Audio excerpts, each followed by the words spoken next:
अस्सलाम वालेकुम। अस्सलाम वालेकुम नाज़रीन, कैसे हैं आप सब।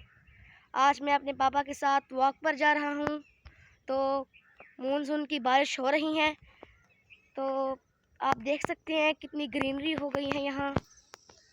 तो जो बंगले हैं वो देखें कितने खूबसूरत लग रहे हैं।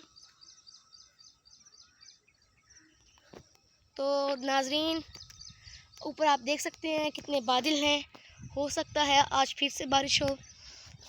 यहाँ पे बहुत ही ग्रीनरी एंड ग्लश है।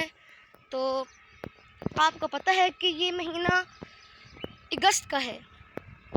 तो ये वो महीना है जब हमें आज़ादी मुयस्सर आई थी। तो मैं इस महीने की मुनासबत से आपको एक शेर सुनाना चाहता हूँ, इशार पढ़ना चाहता हूँ। शहीदों के लहू से जो ज़मीन सैराब हुई है,